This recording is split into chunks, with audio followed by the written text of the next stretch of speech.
Norm Norlander here. I'd like to demonstrate next a classic streamer pattern called the spruce fly. This particular pattern is kind of near and dear to my heart because this is the fly on which I caught my very first steelhead. So let's go and see how it's put together, okay? First, the materials we're going to use. I'm going to start out with one of Alec Jackson's spay fly hooks. This is a number 5 or number 7. Haven't quite figured out his numbering system yet. We're going to use some peacock herl. Now, the original pattern called for peacock sword for the tail, but we're going to use the tips of this herl, this part right here for the tail, and this for the body. We're going to use some red floss. This is regular rayon floss. Put it on a bobbin, it's a lot easier to handle. And then the wings and the hackle, we're going to use some beautifully marked badger hackle. It's got a lot of variation in it. Pretty nice neck there. We'll start out, as we usually do, by dressing the hook. Attach our thread up here at the front, a little ways back from the eye. Bind that looped eye down nice and tight. Okay? Now, let's run our thread down a ways. In fact, we're going to run it down just about to the point of the hook. Yeah, right about there. So very precise. Take about 3 pieces of peacock herl. Strip them off the eye here. And we line up those tips. Actually, they come that way pretty well lined up. So we turn this around and we'll lay in our tail rather carefully like so. Okay, and then we can just run that forward about halfway up to the eye. Yeah, maybe just a little bit further. Yeah, that'd be about right. Okay. Next, I'm going to take some floss and we're going to tie that in right here, nice and careful like, and trim it off. Put your bobbin out of the way. Use your Norvise.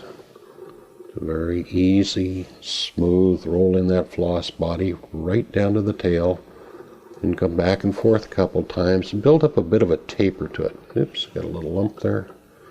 We can go back and take that out.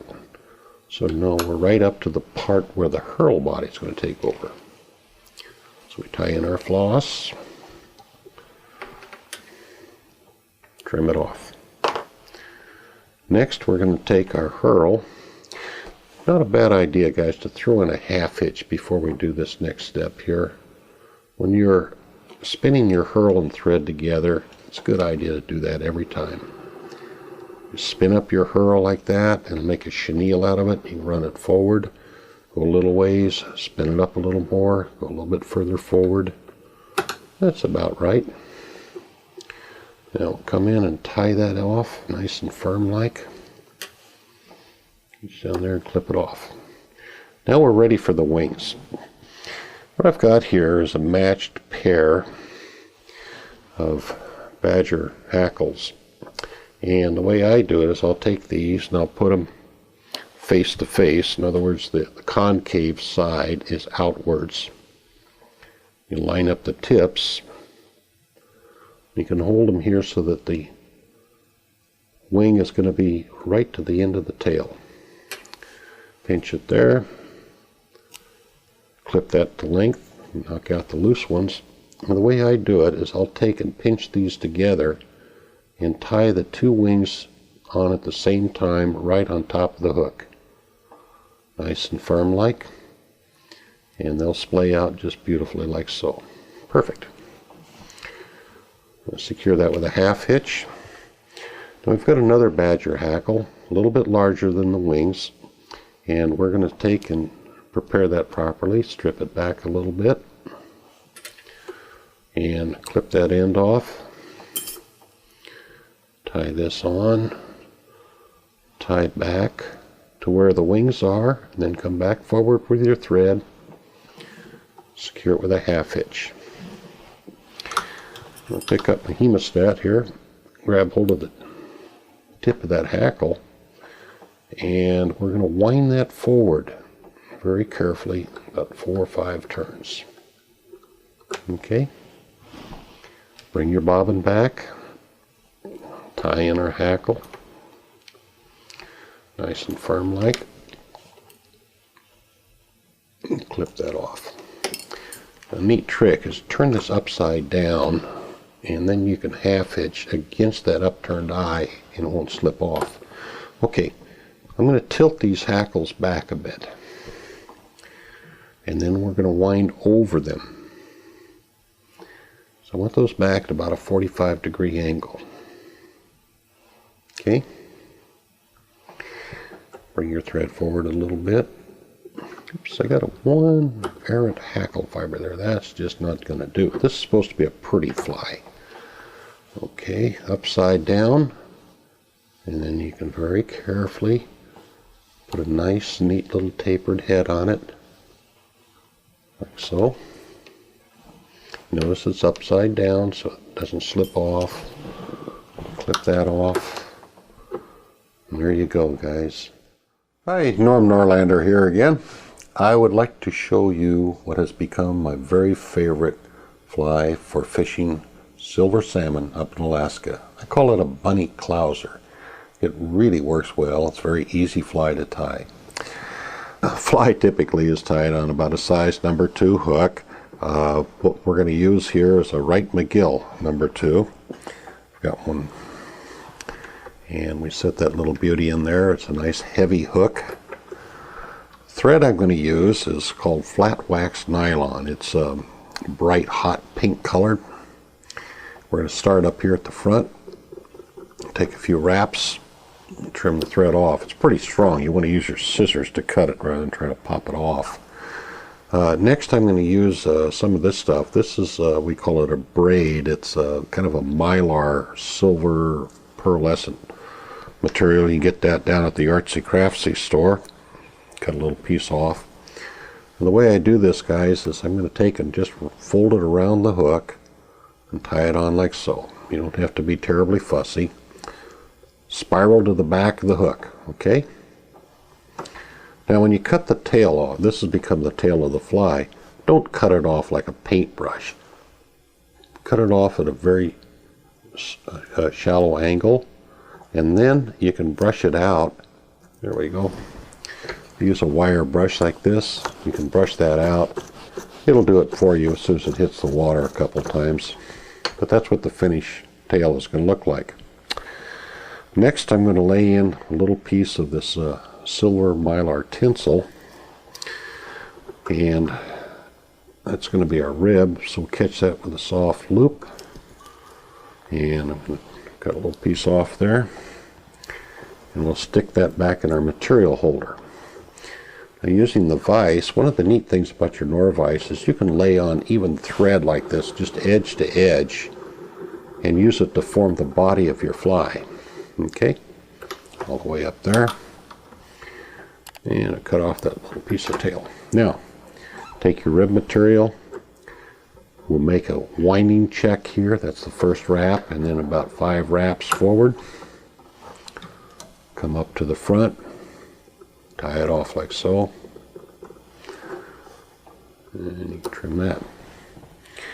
I'm using some dumbbell eyes. These are really heavy little rascals. You can see that they do look like little dumbbells. And we'll figure 8 those on pretty much back and forth a couple times. Tighten them by making a turn or two. End up with your thread in front of the eyes. Okay? Next I'm going to take a piece of bunny strip. This is a rabbit strip that's hot fluorescent pink. And we're going to cut it about 2.5 inches long. Be about right for this particular size. Neat trick here is we're going to tie it in what's called a reverse clouser style, where we tie it in upside down and in front of the eyes. Take a couple nice wraps like so, good and firm, and then getting back. Fold this up between the eyes, and it makes a nice, neat, tidy head. Roll in a half hitch, come back to the whip finish, and you're good to go, guys. That's all there is to it. It's just a wonderful pattern.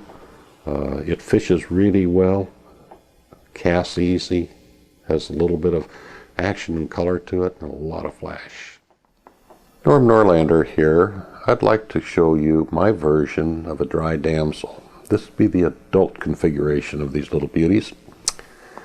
Let's take a look at what we have here, guys. Isn't that neat? It has an extended body. It's a great looking profile. And when these things are laying on the water, I'll tell you, the fish will just come up and grab them. Here's how we go about it. First thing we're going to do is we're going to create that extended body. Got a really interesting technique here. We're going to use a sewing needle. Now we'll see we've heated the eye of the needle so we can bend it around without breaking it. You put that in your Norvise, line it up at the top there about like so, so when you rotate it, it's pretty well centered. We're going to use some dry fly dubbing. This is polypropylene. It floats real well, and of course the color is that of an adult damsel. Just a little bit of moisture on the needle. You can take a wee bit of dubbing like this, and it'll catch and spin onto the needle like so. There we go. And you just run this back and forth so you get the right size, length, shape, whatever of that adult damsel. So you can twist a little bit. Start right there at the tip of the needle. Okay, there we go. Now we've got it. Okay, one of the distinctive features of these damsels is that, other than the bodies being bright blue, is that they also have these black segmentations on them. How do you do that? Well, I'll show you a really tricky way of doing it. You need to use your black marking pen. This little Sharpie job right here. And we'll just start at the back end. Color that up a bit. Okay, now you skip a bit. Another band. Another band. Another band. I actually looked at some photographs, and they do indeed have 4 bands. Okay, how do we keep it together? I'm going to use some water-based head cement. This is pretty neat stuff. When it dries, it's pretty tough. Still has a little bit of flexibility to it. So we're going to take this and we're going to saturate this body all the way through with this water-based head cement. Okay, put the cork back in it, Norman.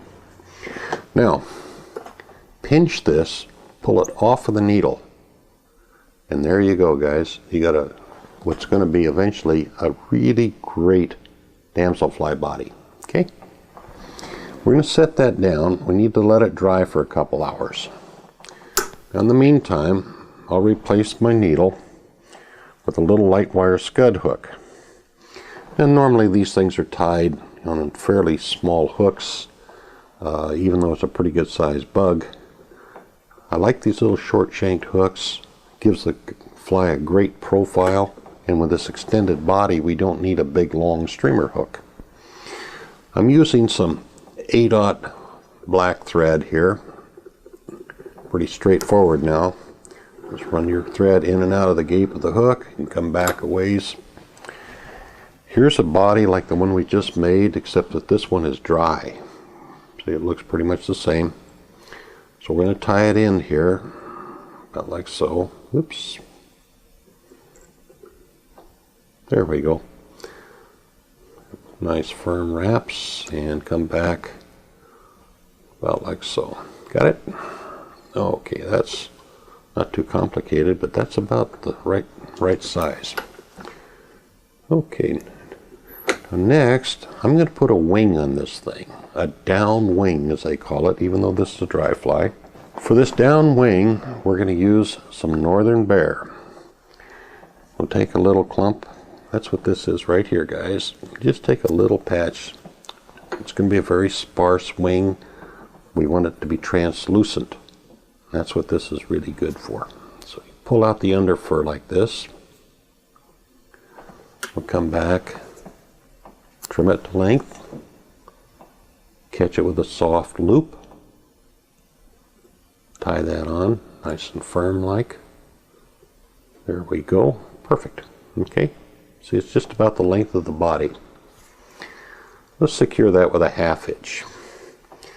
Next, we're going to post up. Now, the material I like to use for that is, this is craft yarn. You get this down at the Artsy Craftsy store. I think he used it for macrame one time, but a little piece of that will last a long time. Little section of macrame yarn. The way I do it is I fold the yarn around the shank of the hook. I'll come in like this, in the front, in the back, front, back, and then we post up. Okay? There we go. Now I want to form the thorax of the fly. That's the little bulbous part in the front there. So again, we're going to use our dry fly dubbing. Take a little pinch of dubbing like this out of here, and we'll spin this onto our working thread like so. Okay, tighten it up nicely. We'll start in the back, come right back to where that wing is tied in, then come forward. We need a nice little fat part right here in front. Okay, guys? And I ended up with the thread in front. Now, this will be a parachute hackle. And for the hackle, we're going to use this fancy feather here. This is called Coq de Leon. It's a chicken that I guess originally came from Spain, but it's got these nice translucent hackles on it with little speckles in them. Pretty neat stuff. Okay, here's one that's been pulled out. It's about the right size. Now when you're doing these parachute hackles, I think it's really important to prep your hackle properly. This is where we're going to come in and trim off on both sides of the hackle, leaving those little bitty nubbins in there. That way when you tie it in, the thread will lock into those and it doesn't slip. So you come up to the post, and then we circle the post and the hackle both end up in front. Now I'm going to grab hold of this hackle. There are pliers here, and I'd like that first turn of hackle on that trimmed off section. And then we're going to come around, and each time you go around, go underneath the preceding turn of hackle. Okay? And usually about 4 turns. Be about right. Okay? End up on this side. I'll preen up these hackle barbs, bring the bobbin around, capture the quill or stem, and tie it on. Okay? Pretty neat. We'll trim out what's left of the quill. There you go. Okay, now we want to finish off the thorax and the head of the fly. Neat trick. I've left a little piece of rubber tubing on my bobbin, and I use that as a hackle guard, and that pushes the hackle out of the way. So now we can come in with a 1/2 hitch. That finishes off the thread work. Again, a little bit of dubbing. This will finish off the thorax, and it'll give the fly its characteristic shape. Okay, I'm going to tighten that dubbing up pretty good up here in front here. Okay, so we'll come back, blend it in with what we had before. You can see how that's working back there, guys. Okay, there we go. We'll bring our thread forward right up to the eye of the hook.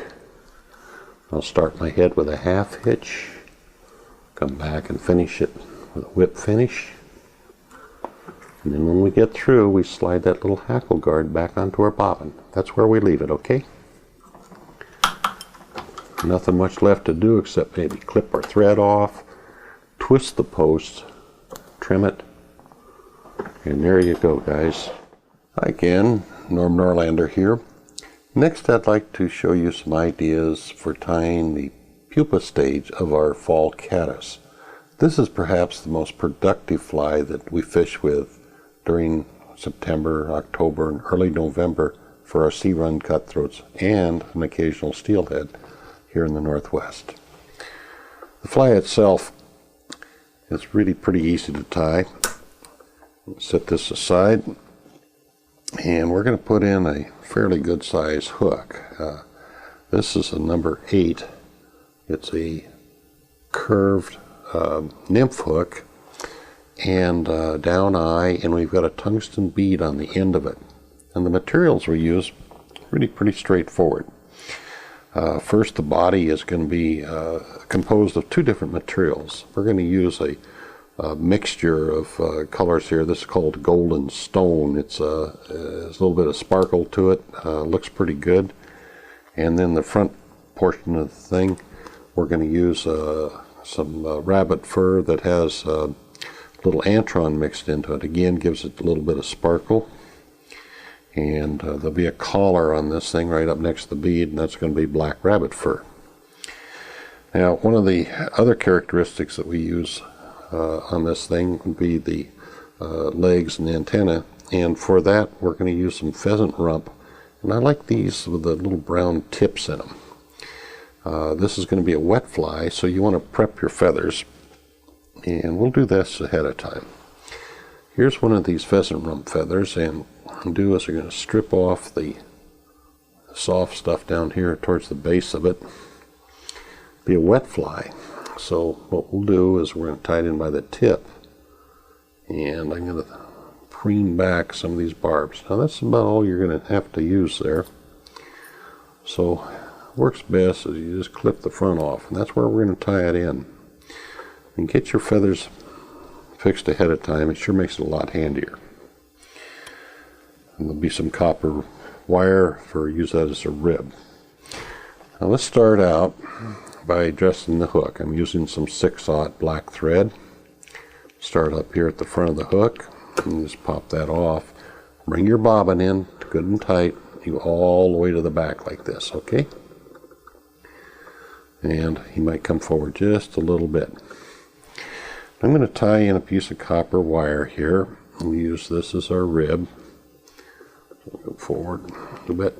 Okay, just bring that right down to the very back end, like so. And we'll set that aside for right now. So just cut off a few inches so you can grab hold of it. And we'll store that up here in your material holder. That's that little spring. Now the back end of the fly, the abdomen as it were, is going to be composed of this. There's a synthetic dubbing mix here. Goes on pretty easy. You would just take a little pinch out, like so. Give your vise a spin here, and you see how nice and easy that dubs on there. You never have to use wax or loops or spit or nothing. Okay. We'll tighten this up a wee bit. And we'll start here, and then we're going to go work our way to the back. And you can turn this and weave it in and out of the gape of the hook. So you can get right down there around the bend of the thing, okay? And bring it forward a bit. And that's probably about where we want to stop. Okay. And you roll in a half hitch. And then the front half of this, the thorax area as it were, we're going to use some darker dubbing, and this is a mixture of rabbit fur with a little antron blended in to give it some sparkle. There you go. Pick some out of the bag there, and again you can see it doesn't really matter what kind of dubbing you're using with a Norvise. They all go on pretty easy. Okay. And again I'm going to tighten that up a bit. And come back to about our midpoint there, come forward. You'll build up the thorax region, okay? And you can secure the thread. You want to do that when you're working in back of a bead so it doesn't slip off. And use a hemostat, grab hold of my wire right here, and we'll counter wind. In other words, go the opposite direction that we laid in the dubbing. And that'll give a bit of a segmentation effect. Just go right up through the thorax with it. Run that extra wire on. Next, we're going to put on our wet fly hackle, and saw how we prep that. You want to tie that in with the shiny side forward, couple turns, and secure it. I'm going to wind this on manually, and you fold your hackle and then manually bring it around. It only takes about 2 turns, guys. There, we fold that back. There, we got it. And that's looking pretty good. Okay. Now we're going to go over that a couple times. Now I want that to lay back, so we're going to preen that feather back and then wind right over it. Right up to about there, okay? So that'll slope that backwards pretty good. Now to finish off the thorax and bring it right up to the head of the fly, we use a little rabbit fur. Just pull some of that out of the bag. A few pinches like that. Again, just roll it right on the thread like so. Back up here and tighten it up a bit. Run that into place.